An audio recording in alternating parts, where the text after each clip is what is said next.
तो दोस्तों hi everyone, welcome to और यूट्यूब चैनल अभिजीत लेक्चरर। दोस्तों आज के इस वीडियो में मैं आप लोगों के लिए बोर्ड एग्जाम को दोस्तों इंपॉर्टेंट क्वेश्चन पेपर लाया हूं, जो कि आपके बोर्ड एग्जाम के लिए बहुत ज़्यादा इंपॉर्टेंट है। दोस्तों समय बहुत ही कम है आपके बोर्ड एग्जाम के लिए। कल दोस्तों आप लोग का बोर्ड एग्जाम है, तो आप लोग को कैसे तैयारी करनी है, कैसे क्वेश्चन तैयार करने हैं दोस्तों, और इस मॉडल पेपर को अगर आप सॉल्व कर लेते हो तो दोस्तों आप भी अपने बोर्ड एग्जाम में बेस्ट करके आ सकते हो दोस्तों, क्योंकि ये मॉडल पेपर जो है बोर्ड एग्जाम के लिए बहुत ज़्यादा इंपॉर्टेंट है। जो भी छात्र क्लास 12 में दोस्तों और कल सामान्य हिंदी का पेपर देने वाले हैं, तो आज के इस वीडियो को आप लोग लास्ट तक जरूर देखना। अगर आप लोग आज का वीडियो लास्ट तक देख लेते हो दोस्तों, आप भी बहुत ही अच्छे अंक प्राप्त करोगे दोस्तों, क्योंकि ये मॉडल पेपर है बहुत ज़्यादा इंपॉर्टेंट है और इससे संबंधित बोर्ड एग्जाम दोस्तों आप लोग को प्रश्न देखने के लिए मिलेंगे। ठीक है, तो वीडियो के अंत तक बने रहे दोस्तों, और चैनल पर नए चैनल सब्सक्राइब करके बेल आइकन को प्रेस कर लीजिएगा दोस्तों। ठीक है, देखिए अब दोस्तों बिना समय गवाए देखते हैं कैसे क्वेश्चन आएंगे, किस प्रकार से क्वेश्चन आएंगे और किस टाइप से क्वेश्चन आएंगे, जो कि आपको तैयार करके बोर्ड एग्जाम में जाने हैं और आपको भी दोस्तों अच्छे अंक प्राप्त करने हैं। ठीक है, पहला क्वेश्चन दिया गया है दोस्तों। पहला क्वेश्चन देखते हैं दोस्तों, शिक्षा का उद्देश्य निबंध के लेखक है। जो शिक्षा का उद्देश्य निबंध के लेखक कौन है, बहुत ज्यादा इंपॉर्टेंट क्वेश्चन है आपके बोर्ड एग्जाम के लिए। तो संपूर्णानंद जी हैं दोस्तों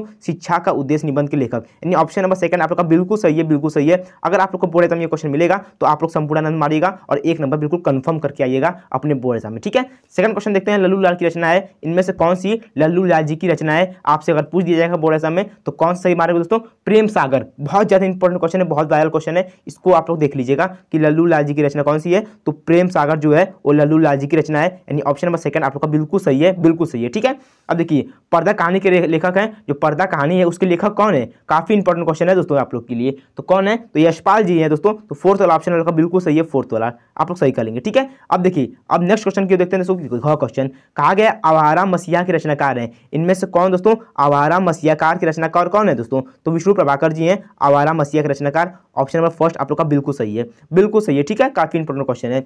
अब देखेंगे अगला क्वेश्चन पूछा गया है, बाणभट्ट की आत्मकथा के लेखक हैं। तो कौन है बाणभट्ट की आत्मकथा के लेखक दोस्तों, तो हैं हजारी प्रसाद द्विवेदी जी, यानी ऑप्शन नंबर आप लोग का फोर्थ बिल्कुल सही है, हजारी प्रसाद द्विवेदी जी। ठीक है, अब देखिए नेक्स्ट क्वेश्चन, अब बढ़ते हैं दोस्तों क्वेश्चन सेकंड की ओर, जो कि क वाला आप लोग का सेक्शन आएगा। कामायनी किस युग की रचना है। तो कामायनी किस युग की रचना, काफी इंपॉर्टेंट क्वेश्चन है, जिसका ऑप्शन है दोस्तों नेक्स्ट पेज पर देख ले रहे हैं।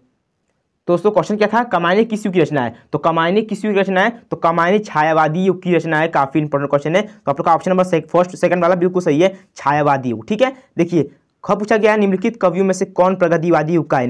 इनमें से कौन प्रगतिवादी युग का है, तो काफी इंपॉर्टेंट है। तो अग्रदास जी हैं दोस्तों, प्रगतिवादी युग के हैं। ठीक है, कवि हैं। ठीक है, तो पहला वाला ऑप्शन का बिल्कुल सही हो जाएगा। ग पूछा गया तार सप्ताह का प्रकाशन वर्ष है, बहुत वायरल क्वेश्चन है। तार सप्ताह का प्रकाशन वर्ष कौन सा है, तो 1943 ईस्वी आप लोग का तार सप्ताह का प्रकाशन वर्ष है दोस्तों, काफी इंपॉर्टेंट क्वेश्चन है आपके बोर्ड एग्जाम के लिए। ग देखेंगे द्विवेदी युग की रचना नहीं है, इनमें से कौन द्विवेदी युग की रचना नहीं है दोस्तों। तो कौन सी नहीं है, इंपॉर्टेंट क्वेश्चन है। तो कामायनी जो है दोस्तों, कौन सी नहीं है, कामायनी, बहुत काफी इंपॉर्टेंट क्वेश्चन है। कामायनी द्विवेदी युग की रचना नहीं है, कामायनी वाली। ठीक है, फोर्थ वाला आप लोग का ऑप्शन बिल्कुल सही है। निम्नलिखित में से कौन कृति महाकाव्य नहीं है, इनमें से कौन कृति महाकाव्य नहीं है, काफी इंपॉर्टेंट क्वेश्चन है। तो मामा जो है दोस्तों वो कृति महाकाव्य नहीं है इनमें से। ठीक है, फोर्थ वाला आप लोग का बिल्कुल सही है। ये क्वेश्चन आपको याद होगा दोस्तों। हम लोग सेकंड का फर्स्ट वाला देखेंगे, जो कामायनी है वो छायावादी युग की रचना है दोस्तों। ठीक है, कामायनी कौन सी है, छायावादी युग की, द्विवेदी युग की रचना नहीं है। देखिए अब 10 ऑब्जेक्टिव क्वेश्चन खत्म हो गया दोस्तों। आप लोग को इसी प्रकार से बोर्ड एग्जाम कॉपी भी पेपर दिया जाएगा और इसी प्रकार से आपको बोर्ड एग्जाम दोस्तों क्वेश्चन पूछ दिया जाएगा, तो आप लोग इसी प्रकार से करोगे। ठीक है, थर्ड देखिए, दिए गए गद्यांश आधारित निम्नलिखित प्रश्नों का उत्तर दीजिए। आप लोग को गद्यांश दे दिया जाएगा और आप लोग को क्वेश्चन दिए जाएंगे, उस प्रकार से आप लोग को सॉल्व करना है। देखिए कहा गया धरती माता की कोख, आप लोग को यहाँ पर कुछ दिए गए हैं, यहाँ पर आप यहाँ तक आप लोग एक बार बढ़िया से पढ़ लीजिएगा, क्योंकि 10 मार्क्स का दोस्तों आप लोग का आएगा गद्यांश। कितने मार्क्स का, 10 मार्क्स का दोस्तों आपके बोर्ड एग्जाम में गद्यांश पूछे जाएंगे दोस्तों। तो क्वेश्चन पूछ दिया गया है, उपयुक्त गद्यांश का संदर्भ लिखिए। तो काफी इंपॉर्टेंट है धरती माता, ये आप लोग का पहले चैप्टर का है दोस्तों, यानी पहला चैप्टर आप लोग का वासुदेव शरण अग्रवाल जी का है दोस्तों। तो कौन सा है, काफी इंपॉर्टेंट क्वेश्चन है। तो पहला आप लोग संदर्भ बढ़िया से लिख लीजिएगा अपने बोर्ड एग्जाम में। ठीक है, राष्ट्र का स्वरूप वासुदेव शरण अग्रवाल, ये आप लोग का है, काफी इंपॉर्टेंट है, इसको आप लोग बढ़िया से अपने बोर्ड एग्जाम में करके आइएगा। ठीक है, ये आप लोग हो गया। अब देखिए कुछ और क्वेश्चन है, उसको देख लीजिए। देखिए दोस्तों यहाँ पर कुछ क्वेश्चन और पूछे गए हैं, इसको देख लीजिए आप लोग बढ़िया से। देखिए कहा गया सेकंड, थर्ड, फोर्थ, इसी प्रकार से कुछ और क्वेश्चन पूछे गए हैं। गद्यांश को पढ़कर आप लोग बढ़िया से एक एक करके आप लोग बढ़िया से आंसर कर दीजिएगा। ठीक है, इजी होता है, हार्ड नहीं होता है, केवल आप लोग अगर एक बार बढ़िया से पढ़ देंगे तो आप लोग आसानी से कर सकते हो दोस्तों। ठीक है, अभी भी समय है, कुछ आप लोग एक बार दोहरा लीजिए, रिवीजन कर लीजिए, क्योंकि इंपॉर्टेंट है आपके बोर्ड एग्जाम के लिए। अथवा करके आता है दोस्तों, अगर आप लोग को नहीं आ रहा है तो आप लोग इसको भी कर सकते हैं, इसमें आपकी चॉइस है, जो आप लोग को आसान लगे आप लोग कर सकते हैं, आपकी चॉइस होती है। ठीक है, देखिए दोस्तों इसमें 5 क्वेश्चन पूछे जाते हैं, 2-2 मार्क्स के एक क्वेश्चन, 10 मार्क्स के ये होते हैं दोस्तों। अथवा करके होता है, कोई एक ही करना होता है, 2 आप लोग को दे दिया जाता है, जो आप लोग को आसान लगे आप लोग कर सकते हैं। ठीक है दोस्तों, देखिए इतने इसके बाद आप लोग का फोर्थ वाला आप क्वेश्चन आएगा, दिए गए पद्यांश, गद्यांश खत्म हो गया, अब पद्यांश की बारी है। पद्यांश पर आधारित निम्नलिखित प्रश्नों का उत्तर देना है आप लोग को, 10 मार्क्स का ये भी होता है आपके बोर्ड एग्जाम के लिए दोस्तों। तो यहाँ पर दिए गए पद्यांश देख लीजिए बढ़िया से एक बार, और कुछ और दिए गए हैं, देखिए यहाँ पर कुछ दिए गए हैं, कुछ लाइन बचे हैं, तो अब नेक्स्ट पेज पर है, इसको देख लीजिए, यहाँ पर कुछ पद्यांश दिए गए, ठीक है। इसमें भी दोस्तों आपके सेम प्रोसेस होते हैं, 10 मार्क्स का आपके बोर्ड एग्जाम में आता है, 5 क्वेश्चन इसमें भी आते हैं दोस्तों। एक क्वेश्चन कितने मार्क्स के, 2 मार्क्स के होते हैं दोस्तों, 5 क्वेश्चन होते हैं, 10 मार्क्स का ये भी आपके बोर्ड एग्जाम दोस्तों पूछे जाते हैं। अगर आप लोग को नहीं आ रहा है दोस्तों तो अथवा करके इसमें भी आता है, आप लोग इसको भी कर सकते हैं, आपकी चॉइस है दोस्तों, जो आप लोग को आसान लगे आप लोग कर सकते हैं, आपकी चॉइस है, ठीक है। इसमें भी 5 क्वेश्चन आते हैं तो सेम प्रोसेस वही है। अब देखिए इतना करने के बाद दोस्तों संस्कृत गद्यांश पद्यांश करने के बाद अब बारी आपकी आती है लेखक और कवि का जीवन परिचय की बारी में दोस्तों। 5वां प्रश्न तो पूछा गया, निम्नलिखित में से एक लेखक का साहित्य जीवन परिचय देते हुए उनकी प्रमुख रचना का उल्लेख करना है आप लोग को दोस्तों।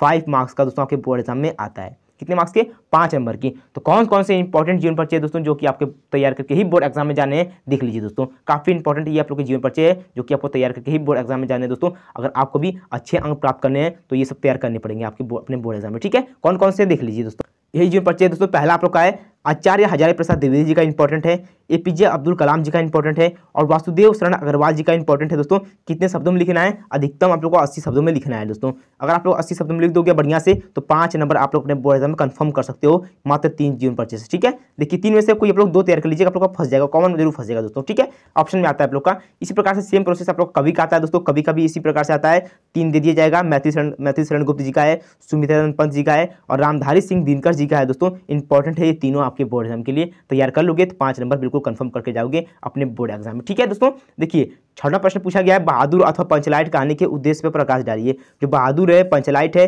अगर आप लोग इन दोनों में से कुछ नहीं आ रहा है तो आप लोग ध्रुव यात्रा भी कर सकते हैं, इस पर भी आप लोग कहानी एक लिख सकते हैं, 5 नंबर कंफर्म कर लोगे। मात्र 3 दिया गया है, कोई एक कर लोगे तैयार तो हो जाएगा, कंफर्म हो जाएगा, ठीक है। इसी प्रकार से देखिए अब प्रश्न 7वां देख लीजिए, सुपठित खंड काव्य के आधार पर निम्नलिखित में से एक खंड, कोई एक ही करना होता है, 5 नंबर का आता है, इजी होता है। ये अलग अलग जिले का अलग अलग खंड काव्य होता है, अलग अलग डिस्ट्रिक्ट का अलग अलग खंड काव्य होता है। जैसे आजमगढ़ का हो गया, मऊ का हो गया दोस्तों, और सहारनपुर का हो गया। ये आप लोग का लगभग अगर श्रवण कुमार ही आता है, 10th में अगर पूछा आता है, और 12th में आप लोग का श्रवण कुमार आता है, श्रवण कुमार, तो श्रवण कुमार आप लोग लिख लीजिएगा। इसी प्रकार से अपने टीचर से पूछेंगे कि मुझे कौन सा खंड काव्य तैयार करना है। आपको दोस्तों ऑलरेडी पता होगा कि कल आप लोग का बोर्ड एग्जाम है, तो कल तो पता ही होगा, कल पेपर है तो आपको पता ही होगा कि मुझे कौन सा तैयार करना है, तो आप लोग तैयार कर लीजिएगा अपने हिसाब से। कुछ और खंड काव्य है, इसको देख लीजिए दोस्तों, यहाँ पर कुछ और खंड काव्य दिए गए, इसको आप लोग एक बार बढ़िया से देख लीजिएगा। एक ही तैयार करना होता है, अलग अलग जिले का अलग अलग किसी हिसाब से तैयार करना होता है। इसके बाद आप लोग का आता है संस्कृत में गद्यांश पद्यांश, क्वेश्चन नंबर 8 में तो दिए गए संस्कृत गद्यांशों में से किसी एक का संदर्भ सहित हिंदी में अनुवाद करने के लिए आता है, 7 नंबर के आपके बोर्ड एग्जाम में आता है दोस्तों। ईजी होता है, काफी ईजी होता है दोस्तों, अथवा करके दिया जाता है। अगर आप लोग को ये नहीं आ रहा है तो आप लोग इसको भी कर सकते हैं, दिखा दे रहे हैं कौन से दोस्तों, देख लीजिए। देखिए यही आप लोग का है दोस्तों, इसको भी आप लोग कर सकते हैं, ये तो आप लोग का उसी में का है, हाँ अथवा करके यही आप लोग का दोस्तों, अथवा करके। और ख में देखिए गद्यांश था, ये पद्यांश आप लोग का, ये भी 7 नंबर के आपके बोर्ड एग्जाम में आता है दोस्तों। यहाँ पर देखिए दिया गया है दोस्तों, 2 दिया गया है, एक ही कोई करना है, जो आसान लगे आप लोग कर सकते हैं, आपकी चॉइस है, ठीक है। 9वां प्रश्न देख लीजिए, पूछा गया निम्नलिखित मुहावरों में से किसी एक का अर्थ लिखकर वाक्य में प्रयोग कीजिए। किसी एक का आप लोग को अर्थ लिखकर वाक्य में प्रयोग करना है, 2 नंबर का है दोस्तों। एक क्वेश्चन 1 मार्क्स का आता है, 2 करना है, तो आप लोग आसानी से दोस्तों आप लोग 2 नंबर बोर्ड एग्जाम में कंफर्म कर सकते हो, मात्र 2 से लिख लोगे तो भी, ठीक है। इसके बाद आप लोग का क्वेश्चन 10 आता है, निम्नलिखित संधि विच्छेद आप लोग करना होता है, संधि विच्छेद करना होता है, 1 मार्क्स का ये भी है। तथापि का संधि विच्छेद कौन सा होगा, तथा धन अपी होगा, बी वाला बिल्कुल सही है दोस्तों। सेकंड इसी प्रकार पूछ दिया गया है, परमेश्वर का संधि विच्छेद, तो परम धन ईश्वर होता है, उसका ऑप्शन देखिए दोस्तों, यहाँ पर कुछ दिए गए हैं, इसको भी देख लीजिए, इसमें होगा आप लोग का, तो परम धन ईश्वर आप लोग का सी वाला बिल्कुल सही है, ठीक है। इसी प्रकार से गायक दिया है तो गाय धन अक होगा, सी वाला इसका सही है दोस्तों। इसी प्रकार से 3 संधि विच्छेद दिए जाते हैं तो आप लोग आसानी से कर लोगे, ठीक है। ख देखिए दिए गए निम्नलिखित शब्दों में से विभक्ति और वचन बताना है, काफी इंपॉर्टेंट है, तो फर्स्ट वाला और सेकंड वाला आप लोग जल्दी कमेंट कीजिए क्योंकि इंपॉर्टेंट क्वेश्चन है आपके बोर्ड एग्जाम के लिए, जल्दी कमेंट कीजिए क्योंकि इंपॉर्टेंट है, ठीक है।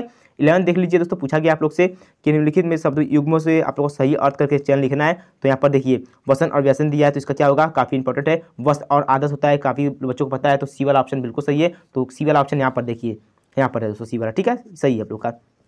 अंबुज और अम्बुज पूछा गया है, तो ये ईजी आप लोग कर लो, कमल और बादल होगा, ठीक है, ये इंपॉर्टेंट आप लोग का है। ख देखिए निम्नलिखित शब्दों में से किसी एक शब्द का आप लोग को 2 अर्थ करना है, तो गगन नभ अंबर शून्य अनंत, काफ़ी सारे हो गए, अंबर का पट विधि नाग कर लीजिएगा, ईजी होता है, एक ही करना होता है, मैंने आप लोग को एक बता दिया।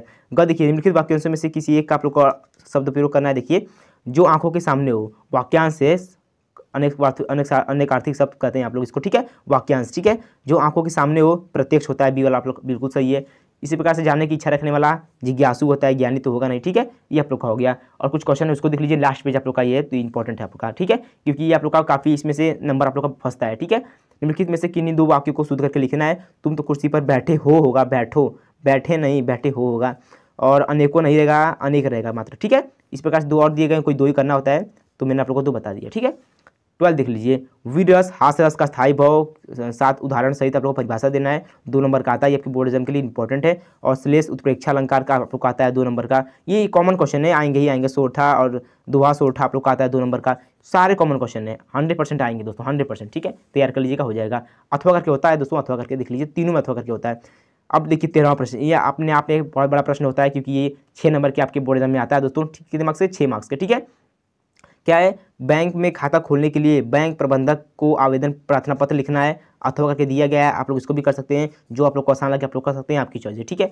14 क्वेश्चन देख लीजिए आप लोग का, ये भी बड़ा क्वेश्चन है, 9 नंबर का आपके बोर्ड एग्जाम में आएगा। निबंध लिखने के लिए, निबंध विषयों पर आप लोग को भाषा शैली करके निबंध लिखना है। तो कौन कौन सा इंपॉर्टेंट है, देश में बेरोजगारी की समस्या, आतंकवाद की समस्या और समाधान, वृक्षारोपण का महत्व, और विद्यार्थी और राजनीति, और देश की समृद्धि और विकास में समाचार पत्रों की भूमिका। ये आप लोग का दोस्तों इंपॉर्टेंट सारे क्वेश्चन है। 14 तक क्वेश्चन आप लोग के हैं। अगर इन 14 क्वेश्चन आप लोग तैयार कर लेते हो तो आप भी अपने बोर्ड एग्जाम में दोस्तों 90% इजीली हासिल कर सकते हो दोस्तों, क्योंकि इसमें से काफ़ी सारे क्वेश्चन ऐसे हैं जो कि दोस्तों 100% बोर्ड एग्जाम में आएंगे ही आएंगे, ठीक है। तो ये पेपर था आप लोग का 12th का दोस्तों, इंपॉर्टेंट है आप लोग का दोस्तों। कल पेपर है, उसके लिए ऑल द बेस्ट। शाम को होगा दोस्तों, ठीक है, शाम को पेपर है आप लोग का, तो उसके लिए ऑल द बेस्ट। तैयारी कीजिए, अभी भी समय कुछ है आप लोग का, जो आप ये 24 घंटे 25 घंटे हैं, उसमें आप लोग बेहतरीन ढंग से तैयारी कीजिए। कॉमन क्वेश्चन को फाइंड आउट कीजिए कि जो 100% वाला क्वेश्चन है उसको आप लोग तैयार कीजिए, उसको फोकस कीजिए, रिवीजन कीजिए, आप भी अपने बोर्ड एग्जाम में दोस्तों अच्छे अंक प्राप्त कर सकते हो, ठीक है। तो दोस्तों आई होप कि आप लोग को वीडियो पसंद आएगी। वीडियो पसंद आएगी तो वीडियो को लाइक कीजिए, चैनल को सब्सक्राइब कीजिए और इस वीडियो को शेयर कीजिए। चलिए दोस्तों मिलते हैं नेक्स्ट इंपॉर्टेंट वीडियो में, तब तक के लिए जय हिंद, वंदे मातरम।